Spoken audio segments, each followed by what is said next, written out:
Herkese merhabalar, ben Huri. Huri Metek Mutfak'ta kanalıma mutfağıma hoş geldiniz. Elmalı kurabiye ve turta iç harcını çiğden hazırlıyorum. Bir kış boyunca hiç bozulmadan bu yöntemle hazırlayabilirsiniz. Evet, tarifime hiç bekletmeden hemen başlıyorum.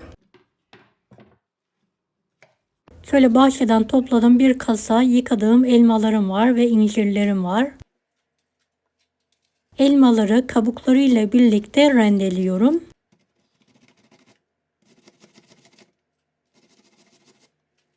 Dilerseniz kabuklarını soyabilirsiniz. Ben hem lezzet hem de renk vermesi için kabuklarıyla birlikte rendelemeyi tercih ettim.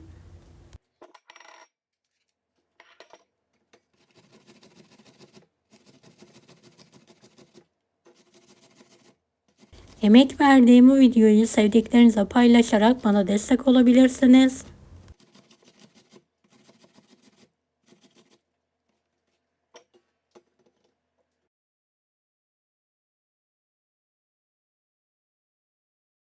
Evet, elmaların hepsini rendelemeye devam ediyorum.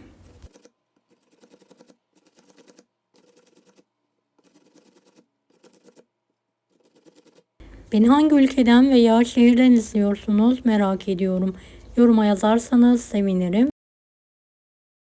Evet, elmaları şöyle süzgeç işine alalım. Fazla suyunu şöyle kaşık yardımıyla ezerek çıkartalım.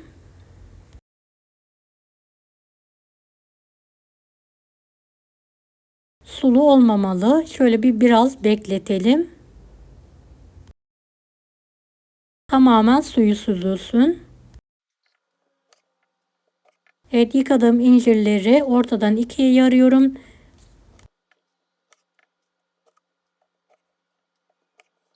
Dilerseniz incir koymayabilirsiniz. Bizim bahçede çok fazla olduğu için yaş incir kullanıyorum. Sizler kuru incir de daha sonra ilave edebilirsiniz. Evet, incirlerimi şöyle minik küpler halinde doğruyorum.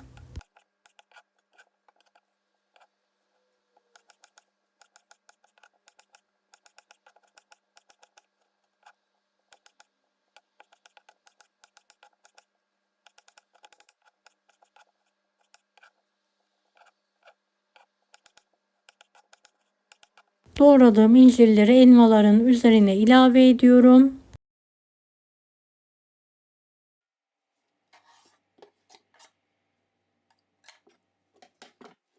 Fazla suyunu da süzdürdükten sonra tepsiye tekrardan alıyorum ve incirle elmanın güzel bir şekilde her tarafına eşit miktarda yayabilmek için karıştırıyorum.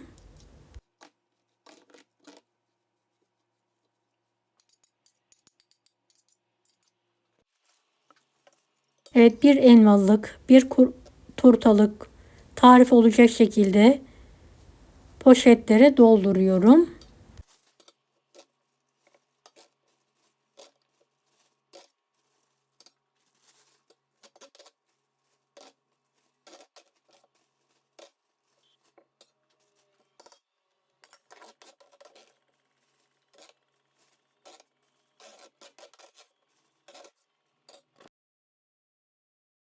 Poşetleri şöyle elimle düzelterek yaydırıyorum. Bu sayede buzu hemen çözülecek.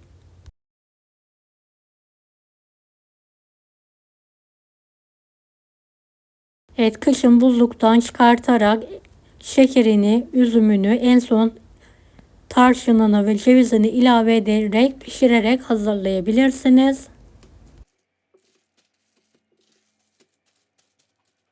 Bu yöntemle çok daha lezzetli ve pratik oluyor. Mutlaka deneyin. Evet, tekrardan şöyle poşetleri alarak ağızlarını sıkıca kapatıyorum ve buzluğa kaldırıyorum.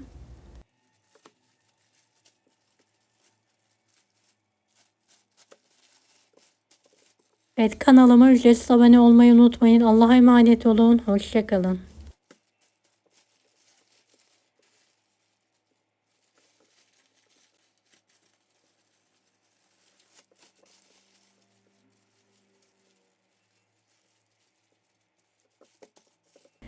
Daha farklı tarifler için bunları da izlemeyi unutmayınız.